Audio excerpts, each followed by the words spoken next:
pagsuporta sa ating mga programa at sa pagtangkilik itong ating produkto, no?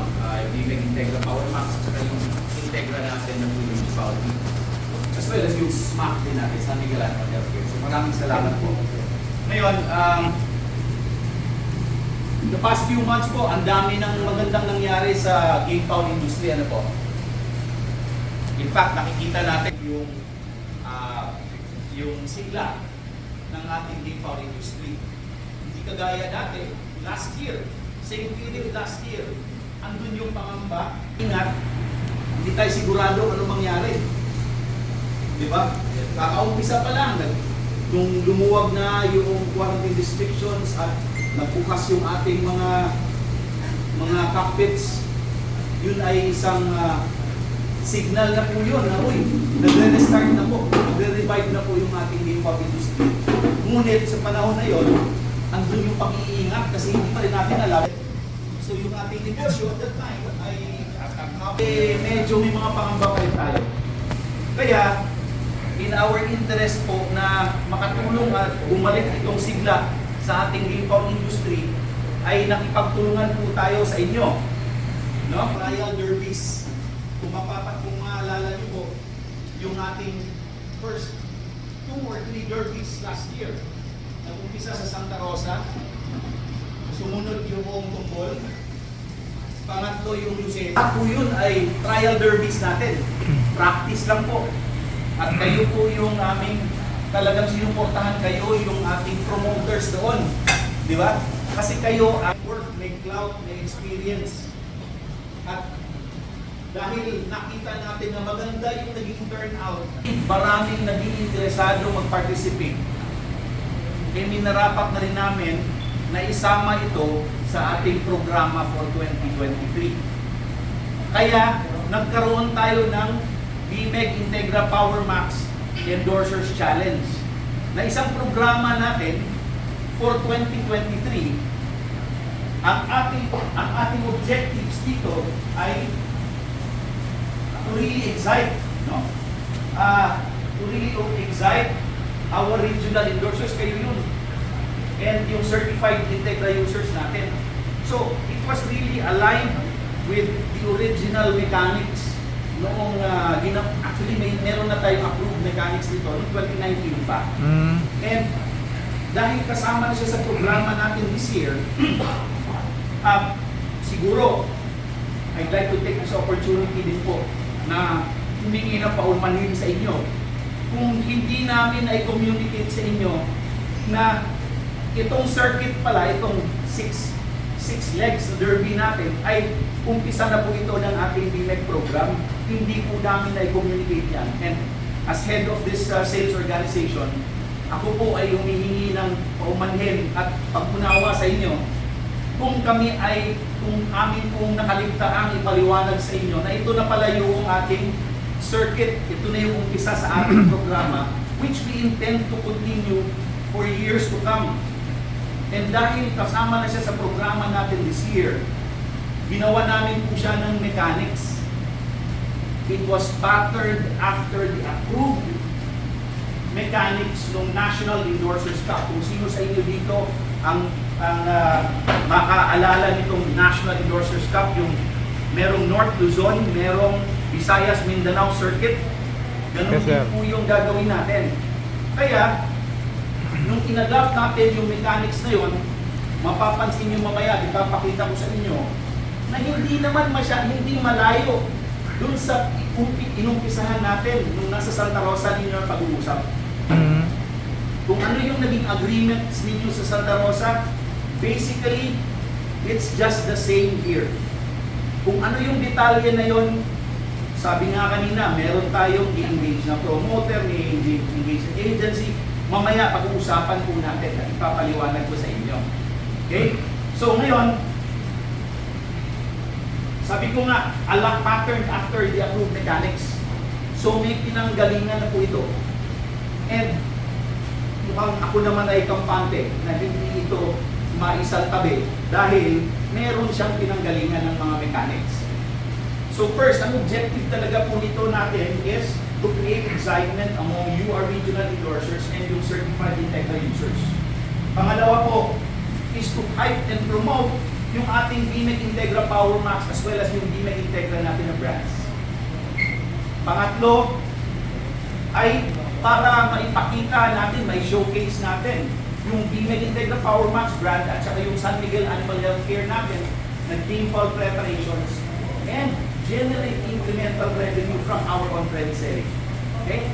So yun po yung ating mga objectives. At ito po ay na-adapted natin as part of our program for 2023. Ngayon, similar po to the approved mechanics, a promoter will be tapped to facilitate all activities and negotiations in the package.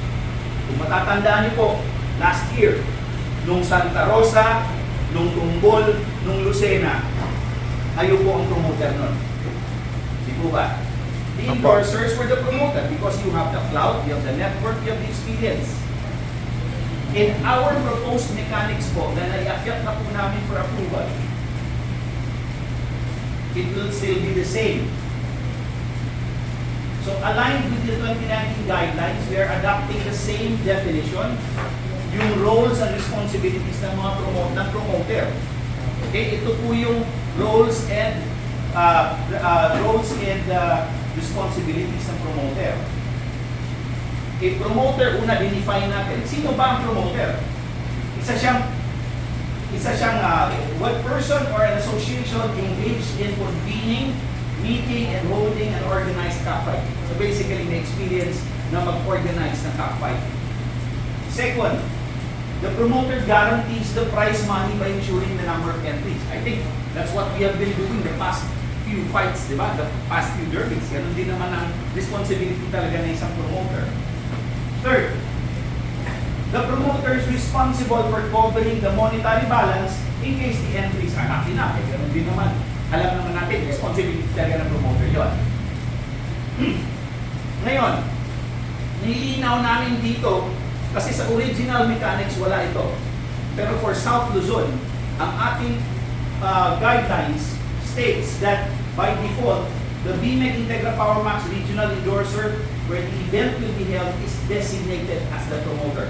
In this case, sa Santa Cruz po, is Sir Ed. By default po yun. Ibig sabihin, pag umikot yung leg natin, kung sino yung regional endorser na nandun, by default, siya yung lead promoter.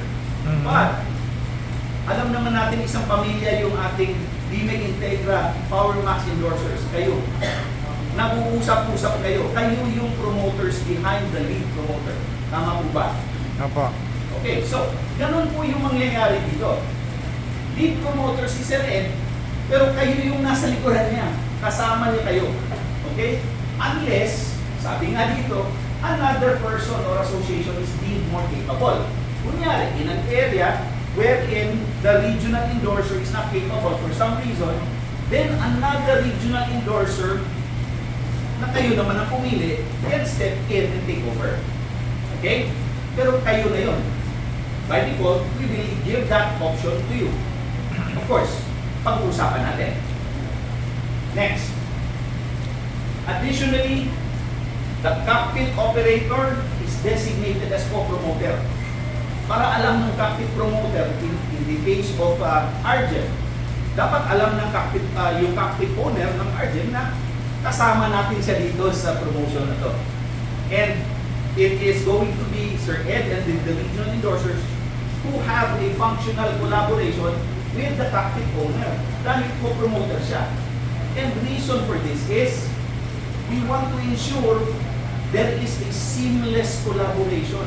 Napakahirap kung ang promoter at ang may-ari ng cockpit ay hindi magkasundo. Alam po natin yon. Full cooperation of the entire cockpit management and staff during the derby activation. Magkaiba kasi kung mahirap kung magkaiba yung kanilang galaw. Yes, sir. Dapat seamless and one. Okay?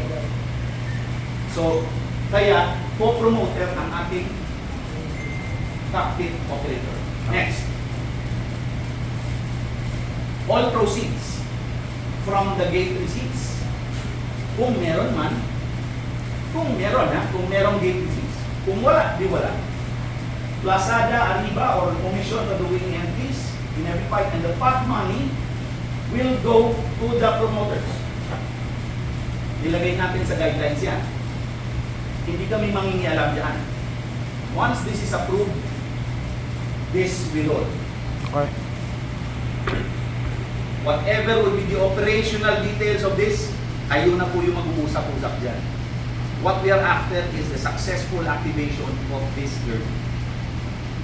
Next. In return, ano po ba yung responsibilities ng ating promoters? Coordination with the captain.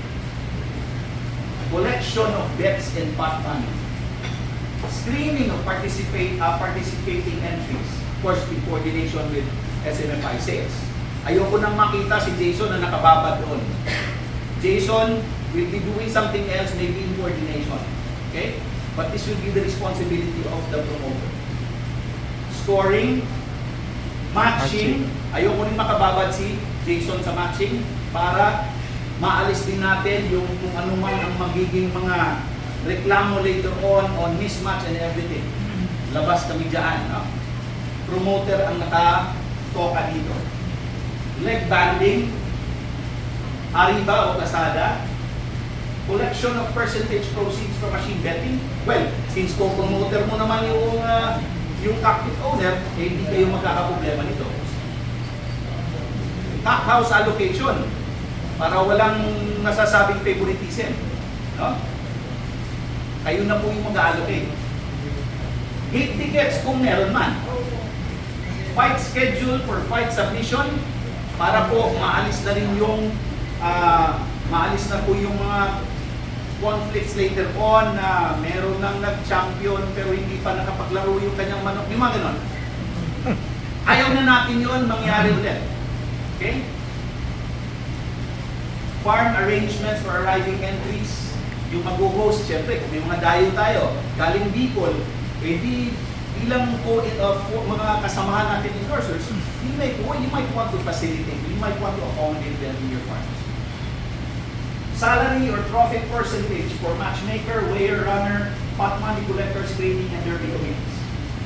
Expenses na po yan ng ating promoters.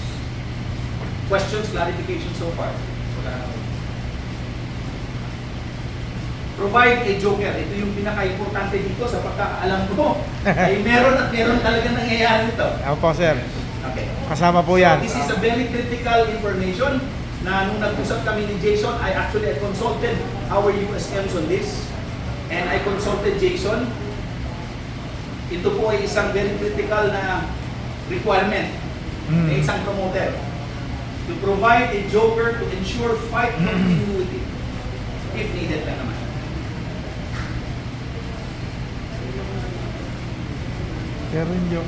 In the case of a derby circuit, which is ito yun ngayon, yung previous nito ng mga guidelines refers to a single derby. But in the case of a derby circuit, which is what's happening right now, we have 6 legs. The promoter shall turn over the predetermined circuit price contribution, which is of course drawn from the net proceeds, yung pinakita kanina, to the local feeds distributor for safekeeping. Walang perang dadaan sa kamay ng San Miguel. Ganun po yung, that's how we protect also our people. Okay? Ngayon, dahil require po tayo ng internal audit na dapat magkaroon kayo ng ahensya to handle yung other concerns aside from the promoter. So similar to the approved mechanics of 2019, we are designating the feeds distributor of the area when the event will be held to take on the role of the agency. The only difference here is we are not paying the agency service fee, which we normally do, kung mag-engage ka ng ahensya. Diba? Eh, maliit lang naman itong ating event. Hindi naman ito kagaya ng ating National Endorsers Cup ng milyones. Sobrang laki nun. We have to hire an agency. But here, we don't need an agency to run this whole thing. We need our local partner, our distributor, to be the agency. And we have a definition ng kanyang roles and responsibilities. Okay? Ito po yung roles and responsibilities ng ating distributor who will act as the agency of this event. He will be responsible for handling the concerns of bmeg National if in case meron tayong national na endorser, aside from Minoy of course, who will be joining our derby circuit. And the regional endorsers including their respective hunters and gappers. So magiging primary concern niya yan. Yung, ano ba yung mga concerns natin ninyo as our endorsers? Next. Collaboratively. Note the word collaboratively. We work in functional collaboration with our distributor. Yung responsibilities ng distributor supported by the local SMFI area sales personnel, kami yun, and the South Luzon Protein and Animal Nutrition Business Trade Marketing Group, sa group po ni Sir Mel. Ito po yung aming collaboration. Cockpit dress up. This is coordinated with the group of Sir Mel. In fact, sila Sir Mel will take the lead in dressing up all the cockpits where the derby will take place. I noticed kanina, there was a line item on tarpaulins. Nilinaw ko lang. Yung tarpaulins na yon were actually invitation tarps. Invitational tarps, which are part of the operational expenses to invite or to entice more participants. These are not dressed up tarps. Laruin ko lang. Yung merchandising ng ating cockpits during the events are funded by San Miguel. Clear po tayo doon. It will not be coming from our proceeds here. The only expenses that taken would be operational expenses such as yung tarpaulins na invitational tarps. Diba? Na ilalagay natin sa selected cockpits to invite other game foul aficionados to join our derby. Ganun lang po yun. Kaya minimal lang po yung amount. Alright? T-shirts for all bmeg participants will also be coordinated with the trade marketing group. Food for the duration of the event. Hotel accommodations, if any, kung may kailangan lang naman. Yung plaques and trophies will be coordinated also with trade marketing. And in case of a derby circuit, ang responsibility ng feeds distributor natin is to receive, no, or to set aside, to receive and safekeep the predetermined amount based on the declared circuit price and the number of legs for the circuit from the promoter. So responsibility niya to safekeep yung pera na i-turn over sa kanya. And subsequently turn it over to the local distributor of the next leg. So yun yung responsibility niya. At piniki. We're good? Ha? Tipat? We're good? Are we okay? Are we okay? I'm looking at the operations managers here. So, I think, wala namang, if there is no objection to this, kasama ito sa ating mechanics at iakyat namin. And I don't think, maraming pagbabago, I don't think malaki ang pagbabago dito sa currently ginagawa ninyo ngayon. You are currently doing this. Right? So, yun. Sabi dito, the safekeeping shall be strictly observed for each leg until the derby circuit is completed. Hanggang sa dulo, papasa-pasa yung ating predetermined natin na pera para doon mabubuo natin yung ating guarantee price. So anong mechanics dito? First and foremost, we will tap a promoter. Ito lang kasi ang gusto namin i-emphasize with management that we cannot do this without a promoter. We cannot do this alone. We do not have the expertise. Si Jason na lang ang asahan namin dito. Nalalaglag ng buhok ni Jason. Naawa na gusto niya. Kahit madaling araw, tumatawag sa akin. So, we are going to tap a promoter with the expertise and network and clout of the promoter to run the derby. Tsaka yun ulit. What are the guidelines of the derby? Only bmeg users are allowed to join. I think this is clear from the start. The list should be verified and approved by the SMFI area sales managers to ensure compliance to this requirement. Should there be interested parties but are not yet using the bmeg, Integra Power Max, or free-range valve feeds, the promoter must refer them to the respective SMFI feeds area sales managers for immediate conversion of feed requirements before being allowed to register for the derby. That is a must. Okay. bmeg sales team shall endorse all national, kung meron man, and regional endorsers to the promoter for fight coordination. Okay? And the distributor acting as the agency shall bill SMFI on the appropriate expenses incurred. All official receipts under the name of the distributor should be attached to the billing statement. Ayun. Mahaba na masyado. Patayin na natin. Bye-bye.